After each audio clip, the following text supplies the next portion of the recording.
auto reset.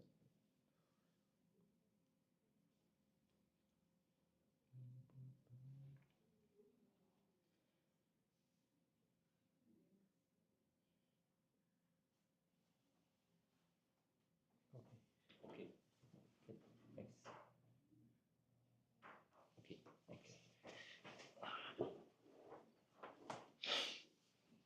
Thanks.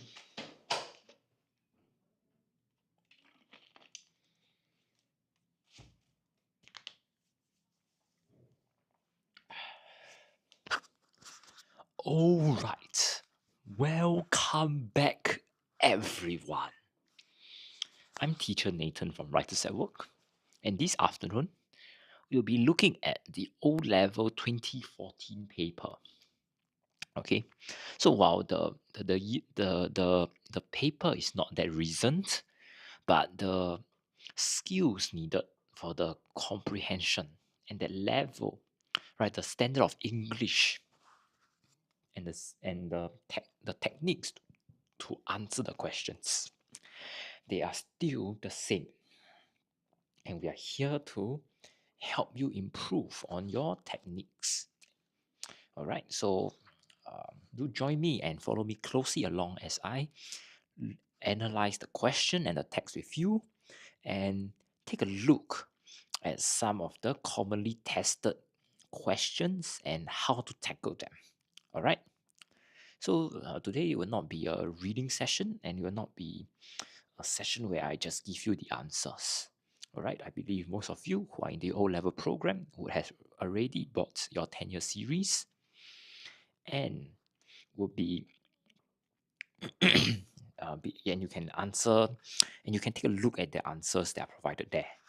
All right. So as we move along, if you have any questions, do feel free to stop me and you can type your answers in the comment section. All right.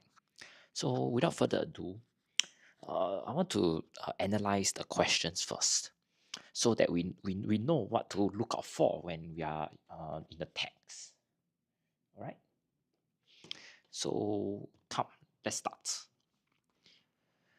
So let's analyze the questions. Okay, so first one.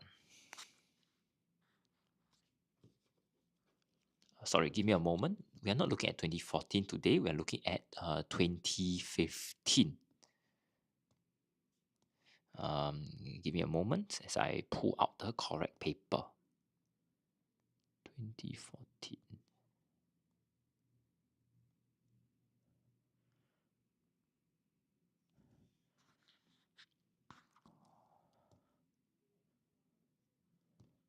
All right, so give me a moment. Please bear with me as I pull out the paper. All right.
All right.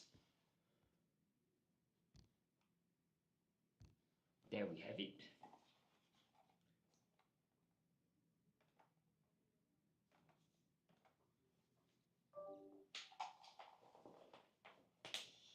Alright, so sorry everyone for that technical delay. Okay, come, let's take a look at our paper now.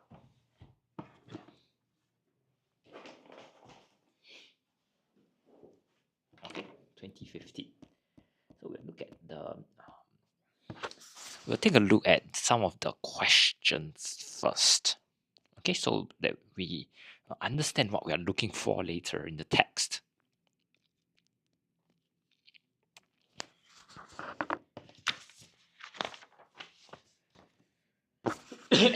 Alright, so you can see in this part here, the first question is a very straightforward listing question. So in paragraph 1, which are the ways in which India and China were associated with the origins of rice? So we look at paragraph 1 and in what ways.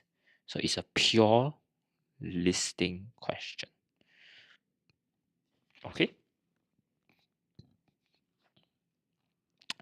Next, looking at question 15 now in paragraph 2. Okay, they tell you where to find. Which group of words tell us that it's not essential for fields to be underwater to grow rice? So the first thing we observe is group of words. So definitely it's going to be a phrase. Just that we need to be very clear and we need to be very careful as well, because the worst thing that can happen is there's access denied and you actually found the answer, just that you have a lot of extra words. Okay, and the next thing to observe is not essential. That means when you talk about something being essential, it means that something is absolutely necessary. All right. Now, question 16. Which one word in paragraph 2 tells us why the villager in Yuanyang decided to breed crayfish in his paddy fields?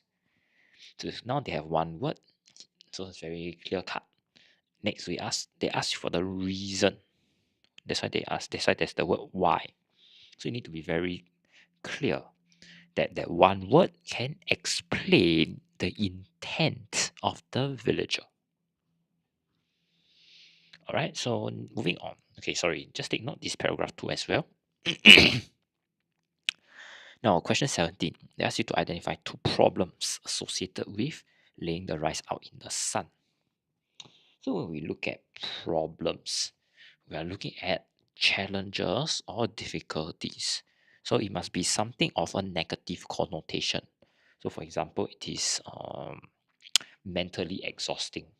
Right? It's a challenge for the farmer to do such an activity continuously for long. Now you can see when they ask you to use your own words, it's a very clear-cut sign that they want you to rephrase the verbs and adjectives.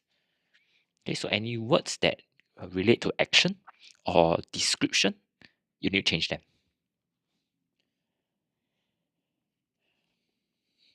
Okay, part B is a straightforward giveaway.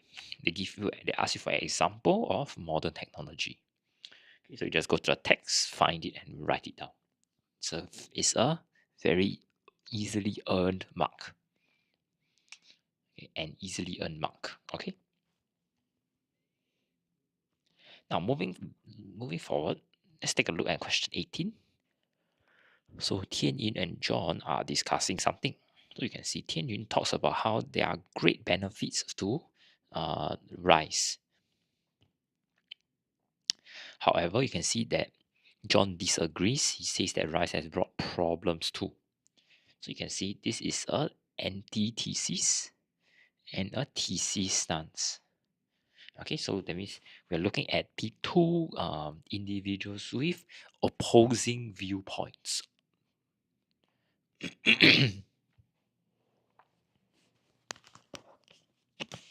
Now, if we look at question 18a part 1, you observe that they ask you directly for 2 pieces of evidence.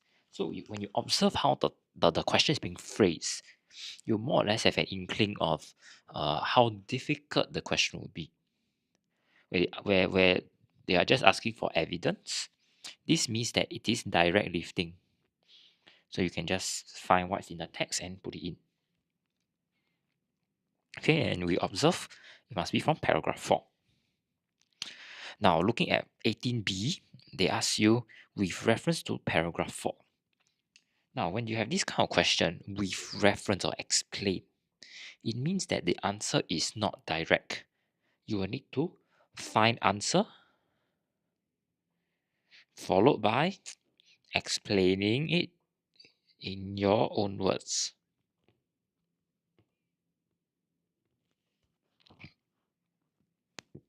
So it's very unlikely. So even if let's say you can find the answer in the text, but you don't explain it and contextualize it to the question, it's very unlikely that you will get this 1 mark.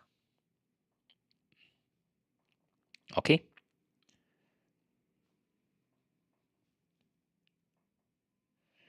Now moving on, let's take a look at the summary question. So they're asking you to summarize the methods. Methods, that means you're looking at a step-by-step thing. Step-by-step process. Okay, and what are we looking at? The process to grow rice, that's number 1. And then number 2, process it to make it ready for cooking.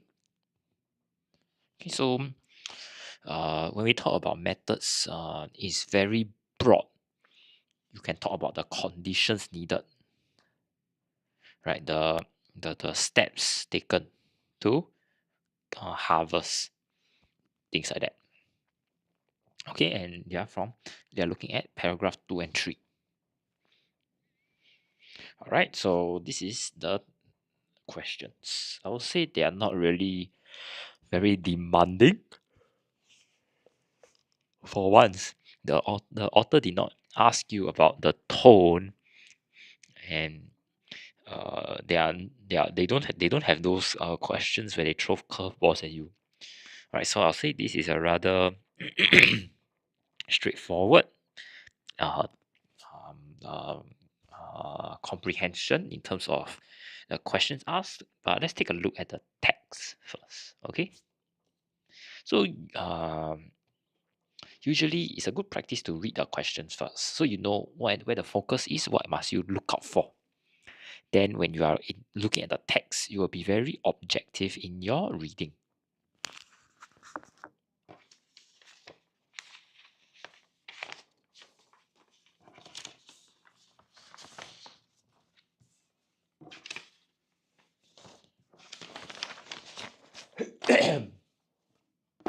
All right, so in our text here, the front part just tells you in a very straightforward manner that we are interested in rice production. So everything and anything related to this topic will be written in the text.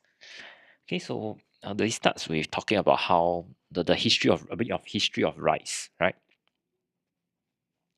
So you can see one of the question asks you how China and India are related to rice. So the first thing I'll do is actually to spot these two countries first. So India, so somewhere up there is about India, in China. So somewhere down here will be about China. Okay. So let's read along. We observe that it is thought to be the descendant of wild grasses which grew along the shores of Lake India. So you already know that's the relationship of how India is associated with origin of rice.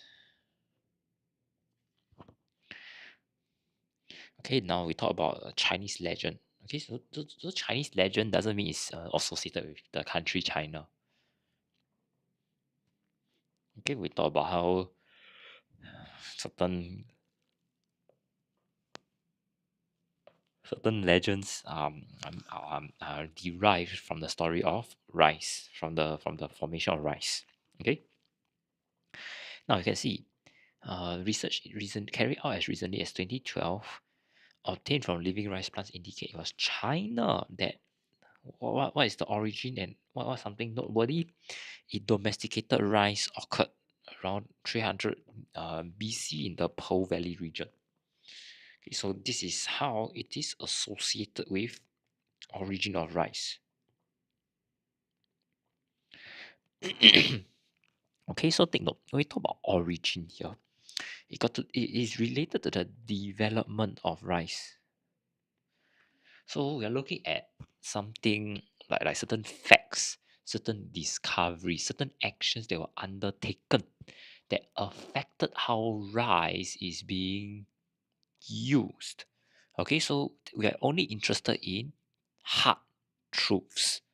We are not interested in your stories, in your legends. All those they are not documented in in some kind of scientific journal, and as such they are not useful to us.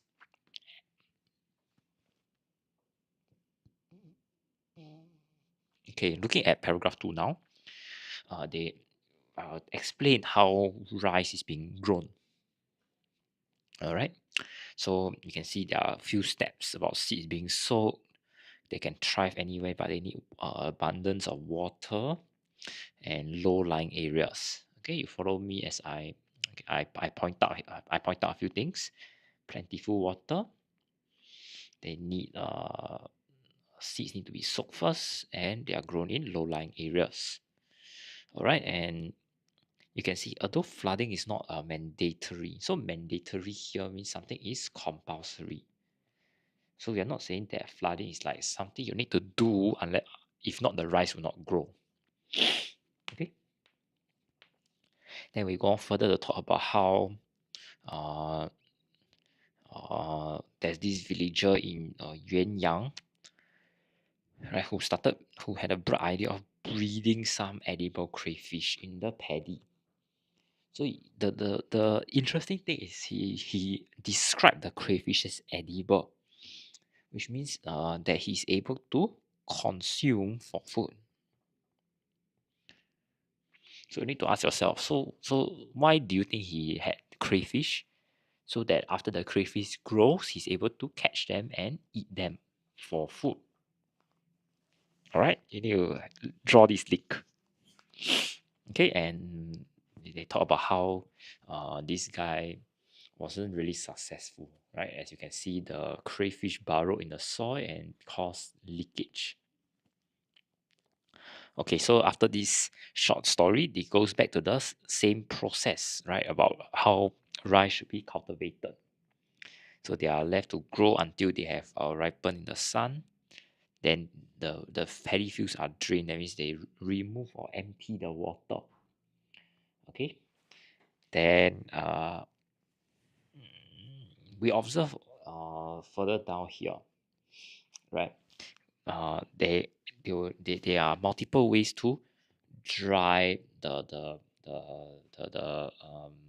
rice, right? Because you put it in the waterlogged soil, you need it to be dry before you can keep it, otherwise you'll spot your rot. Right, you can see. Then they also talk about how it's time consuming and labor intensive. So these are basically your problems with drying rice. Okay, so it takes a lot of time and it takes a lot of manual labor. Okay, and you can see that there are more sophisticated machinery. So sophisticated here refers to some machine or system that has uh, a high level of complexity. So we're looking at technology here, in other words. All right, and if it goes on further, talk about how your rice is prepared for cooking. Because when they talk about how the brown rice as well as your white rice needs to have different outer layers of the rice being removed, right? The bran as well as the husk. Okay, so after you can see the first paragraph, this tells you the history of rice. Following that, paragraph 2 and 3, they tell you the steps to farm rice. Okay, it's like a step-by-step guide on what happens. Okay, then subsequently in paragraph 4 here, we look at how rice have the advantages and disadvantages. So it's the negative and positive effects of rice. Okay, so if you observe, we can see that rice provides 1/5 the calories consumed annually. So there is definitely a benefit. Call this benefit 1. Next, we observe where else? Uh, that there are drawbacks also, right? You see, who eat nothing but rice are prone to deficiency diseases. So this over here, you can see there's a word sadly to actually do some signposting. So this word here indicates that there is a change in opinion. So even after they talk about the change in opinion, it's very interesting that they still put nevertheless. Because nevertheless shows a contrast and how there is a change in viewpoint again.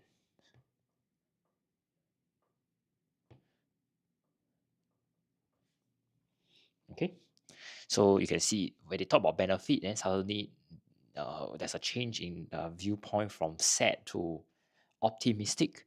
Then definitely at the back here, it will surely talk about some kind of benefit again, right? So you can see that the rice has done much to prevent famine in some of the world's poorest places. So definitely this is your benefit number 2. All right. And with that, that is what I want to talk about with regards to this text. I'll just leave this here for a bit. So if you have any questions, do feel free to ask me. And if there are words or something that you are not really sure about the text, do sound out also. All right.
All right, welcome back.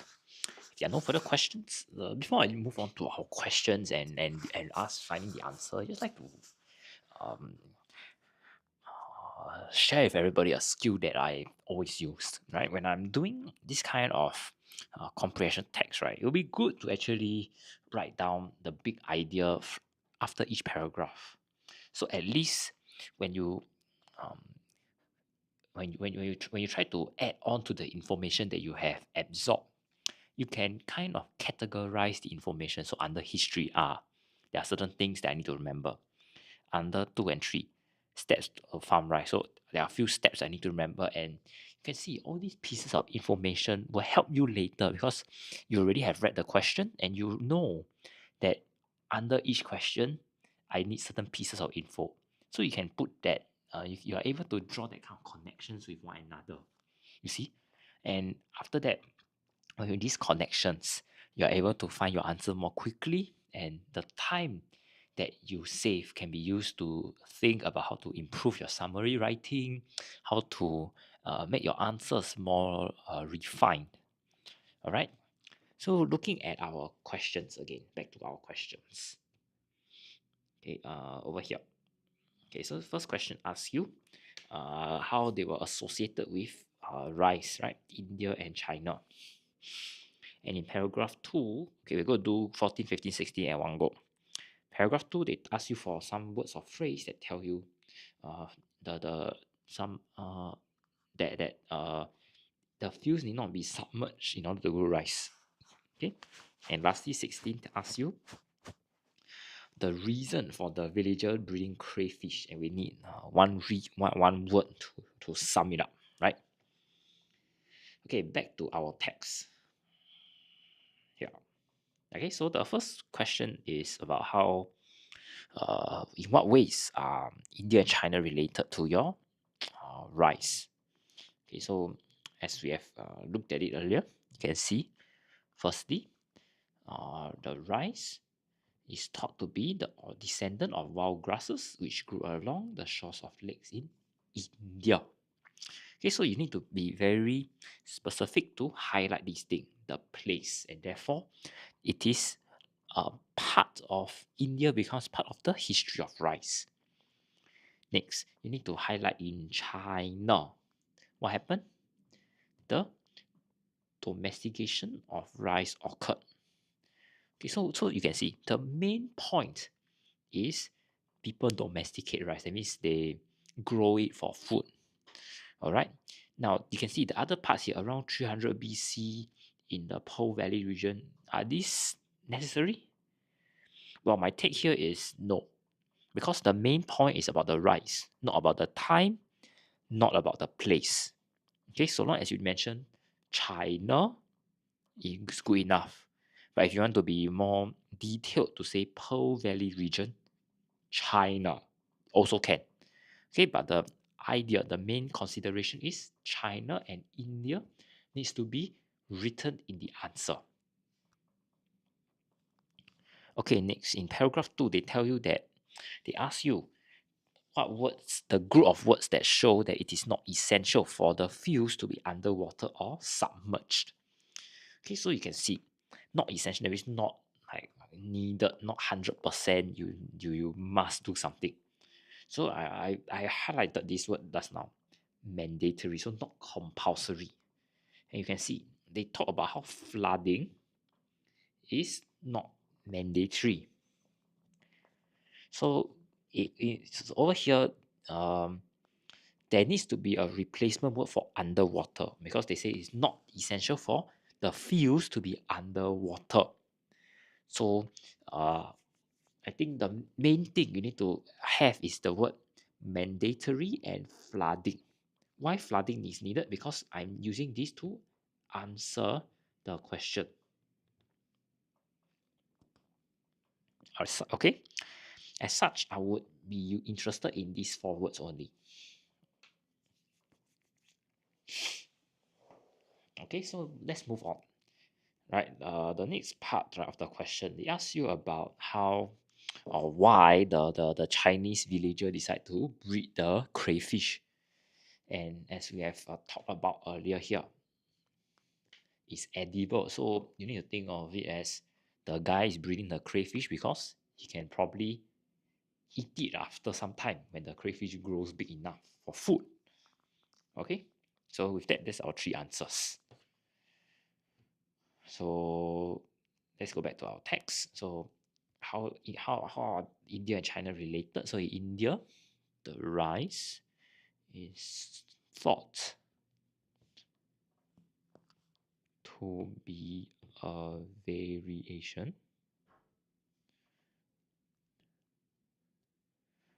of wild grasses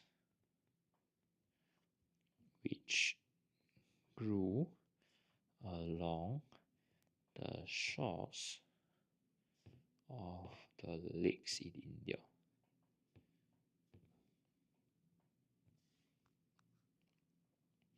For China, we will say that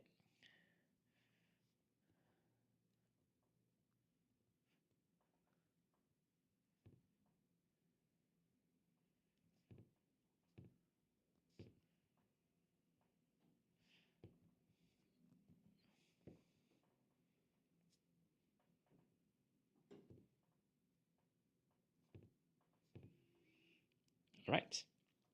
So our first answer is out. Say this one is pretty straightforward. And the group of words. Okay, the group of words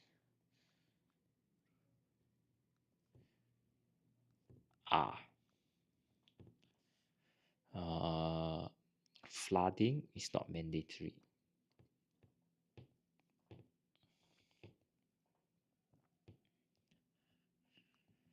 Okay, I have some students. They also included the word although. So although flooding is not mandatory, so they asked me can or not. Well, my take is if you add like one word, probably the examiner wouldn't give you the access denied, right? But we need to be very clear. Okay, so when they ask you not essential, so what am I replacing this with? Mandatory.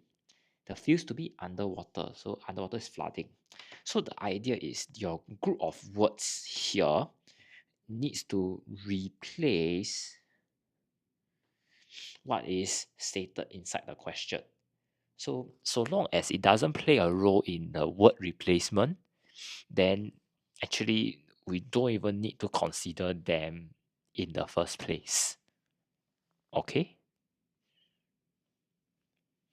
But if you write more, right, if after this flooding is not mandatory, you can talk about how other things like I don't know what some of my students wrote about how flooding is not mandatory. They say they require a plentiful water supply, and or some people may write can thrive almost anywhere. Right, all those answers, they don't actually replace any of the words inside the question. Okay, so you need to be very sharp when we quote things. There needs to be a reason, and therefore our only answer is written down here. Okay, and lastly, for question 16, they ask you about what the one word to talk about the villager, the reason for breeding. So the one word is edible.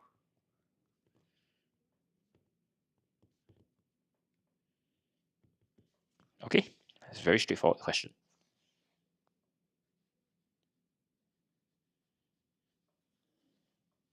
Okay, moving on, let's take a look at question 17. So the first thing they ask you is two problems associated with laying the rice out in the sun. Okay, so we are going to zoom in on line 26 later. Then in the same paragraph, we need to identify modern technology used to dry rice. Back to the text. So in line 26, 25, 26, right? Laying the rice out in the sun here. So we are looking at two problems associated with it. Okay, as you can see, I've pointed this out just now here, and we talked about how it's one of the most time consuming and labor intensive. Okay, so and these two are the words that we need to change. Now you can see the problem now is okay, I would say most actually is not needed to be changed. It's just time consuming. Because if you read the text, they range from the most time consuming and labor intensive to da da da. So this challenge is using the old fashioned method, right? It's on the spectrum from the most efficient to the most time consuming one. So which one would not be needed for the most is not needed. All right. Now the next question tests you on giving the example, right, of the modern technology. So if you remembered earlier, I talked about sophisticated machinery. So you can see sophisticated means the machine has a very high level of complexity, which suggests that there must be some sort of technology involved. All right. So some of you will ask you then where do I find the answer? So is that the answer? No, the sophisticated machinery is not the answer because it is not an example. Right? It is a method of drying rice. So what kind of example am I looking for? An example of the sophisticated machinery, and they say it's so-called continuous flow dryer. So this is my answer now, because this is a type of sophisticated machinery, and this sophisticated machinery can do what? It can use to dry rice. All right, so tada, our two answers are ready, and let's write it down.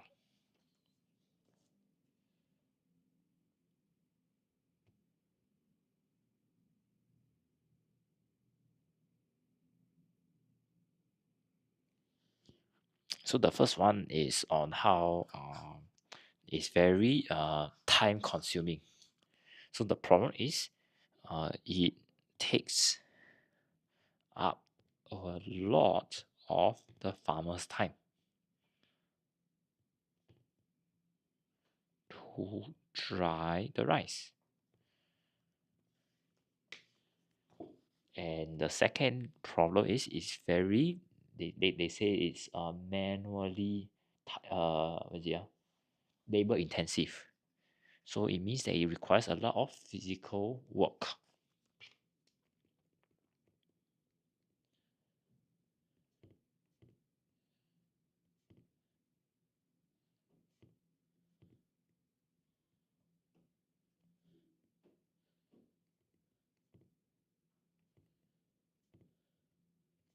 All right. Lastly, they ask you for modern technology. The example is the continuous flow dryer.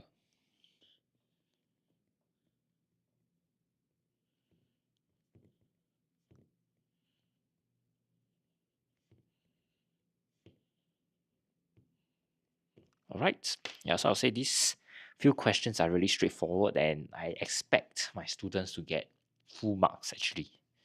Okay, they are not very difficult. Most of them are just direct quotation from the question, directly quoting from the question paper. So it's a matter of whether you are careful or not. It's not a matter of English skills already. All right, I'll just leave this page for a while for you to take in the information before we move on further.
All right. If there are no further questions, let's move on. So now we are looking at this question here, question 18. Okay, so they are asking you to give two pieces of evidence, direct lifting from paragraph 4, to show, to support Tian Yun's view.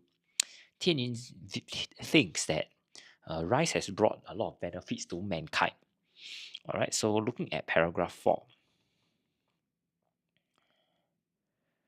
Okay, you can see, as I've mentioned earlier, there are two benefits that we can already look out for, right? Benefit 1 here and benefit 2.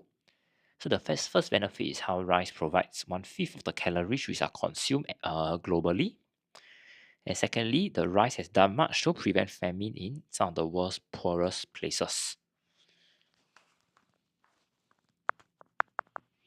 All right, so let us take note of them.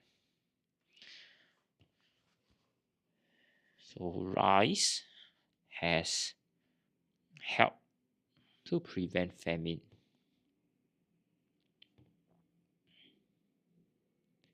in the world's poorest places.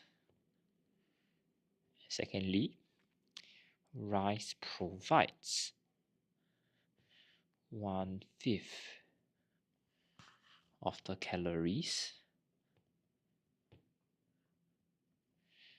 that are consumed worldwide annually.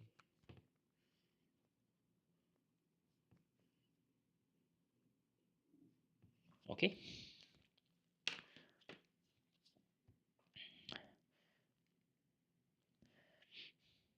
Now let's take a look at part B. They ask you why John feels the case that rice has brought problems. Okay, so we need to look back at paragraph 4 once again.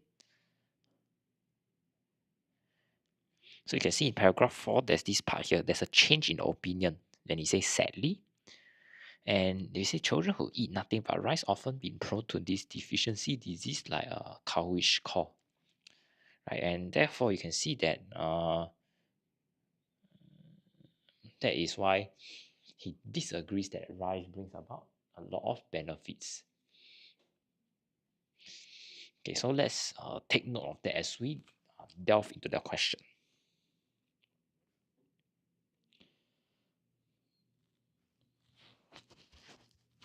So you could say, right, people become susceptible to diseases like cowish caul when they eat nothing except rice. Then now let's think back to the question. Hence, you can see that the over dependence on rice for food, or you can just say the dependence on rice only for food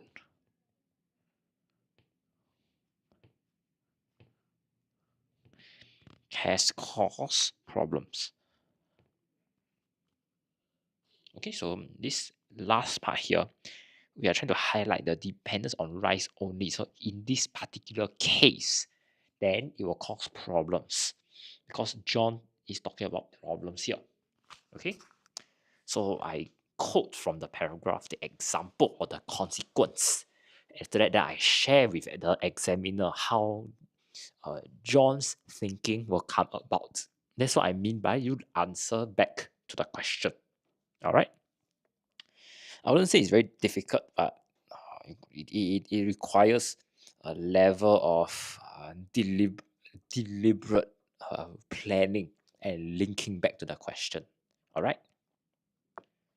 Okay, and with that, we have come to the end of the second part of our second page of these short answer questions. I'll just leave this here for a bit. So if you need if you have any questions regarding it, do check in with me in the comment section. All right.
Alright, let's take a look at our summary now. Okay, so in paragraph 2 and 3, we are supposed to find the ways to grow rice, as well as some we can also consider its conditions needed, as well as the process to make it ready for cooking. Okay, so paragraph 2 and 3, let's go back.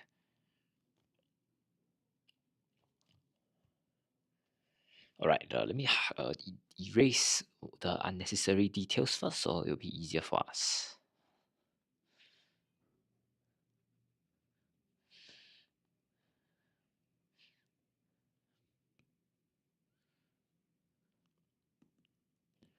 Alright, so paragraph 2 and 3 are here. So the first thing we observe, the steps needed. The first thing is it requires the seeds to be soaked first. Okay, so this one is definitely the step 1. Next, we observe that you need plentiful of water supply, and you need low-lying areas at the side of rivers. So you can see this is number 1, second point, and third point. So points 2 and 3 here. Alright, their main focus is on the conditions required. So not the steps per se, but the conditions. Next, you can see that the rice need to be this is another step. They need to be in special seed beds so they are easy to handle. Okay, so this is number 4. And next thing, the seedlings need to be planted out, often by hand in paddies. This is number 5. Okay, so you can see propagated in special seed beds, so that this part, so that the plants are easy to handle. This is a reason. So technically speaking, you can omit this part when you write your summary point. Then next, the seedlings will be planted out often by hand. So you can just say they need to be planted out by hand and in paddy. So don't need to say usually in flooded fields. Just go straight to the point. All right. Now you can see the rest of this passage is not really important. They are telling you extra information. For example, you don't need water, and also the story about the Chinese man with his crayfish. Both are not needed. Okay, looking at paragraph 3 now, you can see that the young rice plants are left to grow until they have ripened in the sun. So definitely this is one point. And after that, you can see that before harvesting, you need to drain your paddy field to ensure the farmer can enter the field. So definitely this is another point. And then the process of cutting the rice is managed by hand or technology. Definitely this is another point. Then then part 9, after you cut already, you need to quickly dry it to prevent it from rotting. That's the idea of mold. Okay, then we move on further. We talk about how the rice grains are milled to remove the outer layer. So this one, you can just go straight to the point. Brown rice only outer husk, and white rice you need to remove both husk and bran. Now you may be asking, why so special that we need to include this? It's because of this characteristically nutty flavor. So this is related to how it will be cooked, right? And the taste and the smell of the rice. Therefore, we need to include it in. And moving on, you also talk about how you need to improve its appearance and prolong shelf life. You need to polish the rice. Okay, there will be 11. All right, so now I have 11 points here. I showed you how to derive them, and they are the same 11 points as what I have at the bottom here.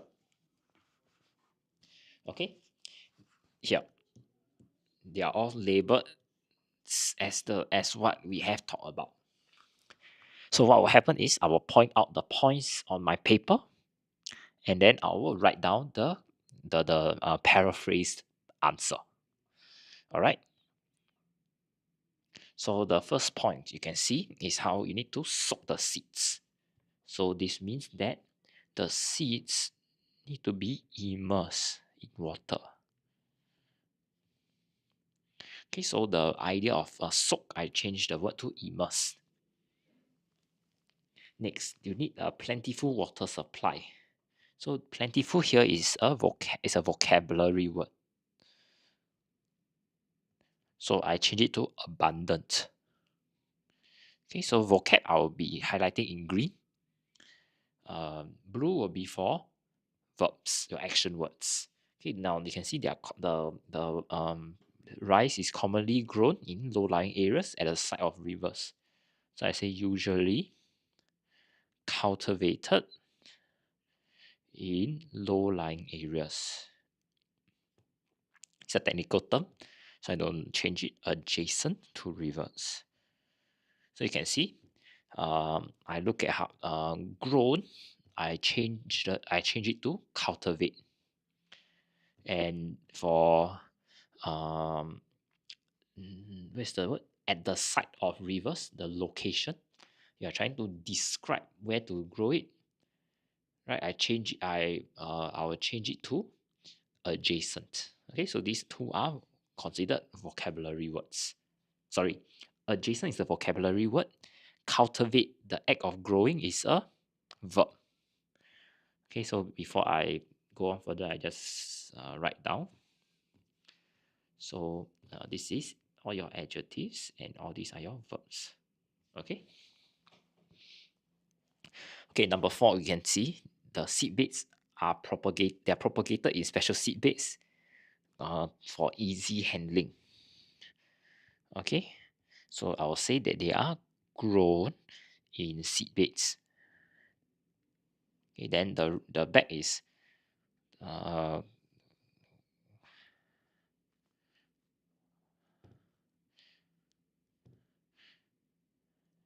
this is additional info. Okay, the idea is for your verb is cultivate or grown. That's all.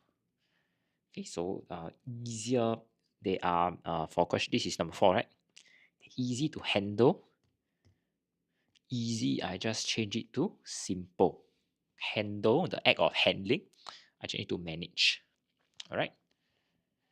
And number 5 now, we are interested in, they are planted out by hand in flooded fields. So planted out here means transplanted. So I'll say seedlings require transplantation by hand to paddy. Or rather, you can say manual transplantation. Okay, I just change it to manual transplantation.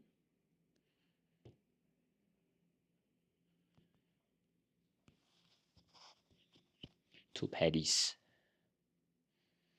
Okay, so you can see by hand. Okay, first one is planted out. Planted out, this is an adjective, is a verb, is an action. I call it transplantation. And you can see they describe how it's being done by hand. So the descriptive word, I change it to manual. Yeah, that's all for point number 5. Okay, now going to point number 6. Where is it? Here. They are left to grow until the seeds have ripened in the sun. I'll say they are left to mature in the sun. Okay, so the word ripen is a verb. I change it to mature. Then number 7, before harvesting, the paddy fields are drained to make them accessible. So I'll say that before gathering the crops, paddy fields are emptied out of water for easy entry. Okay, so you can see the word harvesting. Where is it? Harvesting, this act of gathering back the seeds, I change it to gathering. So this is a verb.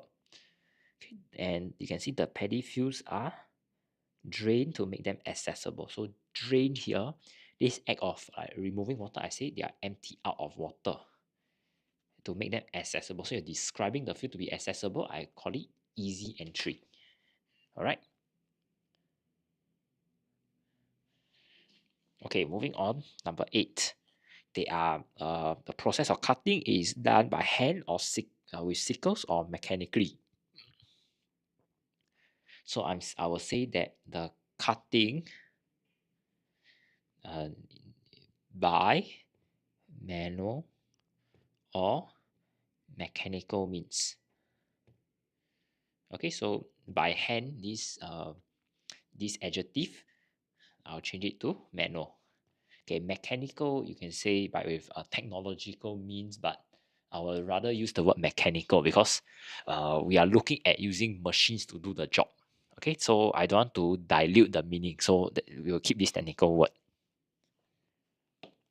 Okay, then number 9, when we look at how they need to be dried quickly to prevent mold, the formation of mold. So I will say they are dried quickly before they rot. Okay, so we're just looking at one action, which is the idea of rotting. 10 point, we're looking at how the rice grains are milled to remove outer layers. And you talk about brown rice, the outer husk is removed. And white rice is the both the bran and the husk. Okay, so I'll just say rice grains are milled to detach the outer husk for brown rice and the husk and bran for white rice. Okay, so the idea is the word remove, right? The action of removing is detaching. That's all. And lastly, to improve the appearance and prolong shelf life, the white rice is polished. So I would say white rice is polished. Polish is a technical word. I can't say the rice is made shiny, things like that. Doesn't make sense. Okay, so white rice is polished to make it aesthetically appealing, or rather I need to say more aesthetically appealing, and extend its shelf life. Okay, so you can see for this part over here where I want to talk about being aesthetically appealing, I'm trying to describe the rice, and I need the word more because improving, that means the rice is really nice, just that I'm making it better. So it's this idea that I'm adding something, we need to write more. Next, prolong, this verb here, I will say extend. That's all. All right. So I just give you some time to look through this part of my text first.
All right.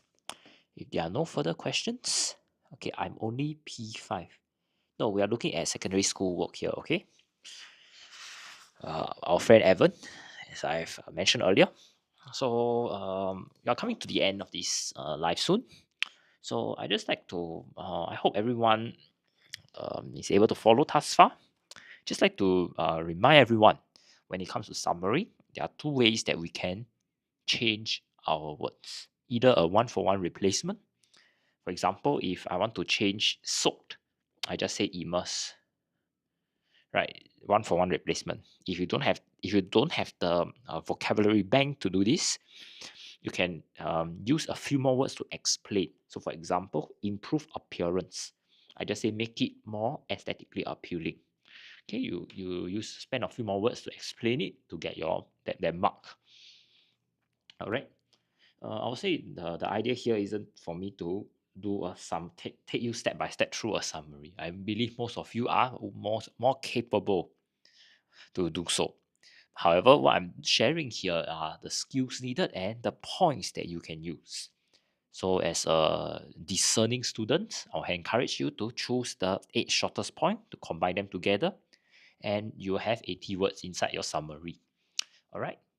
If there are no further questions, thank you so much for joining me this afternoon. And for our P5 friends like Evan, do join me later at 2:30 p.m. We'll be looking at more P5 and P6 prelim papers. All right. If not, I'll see you around on TikTok. Bye bye.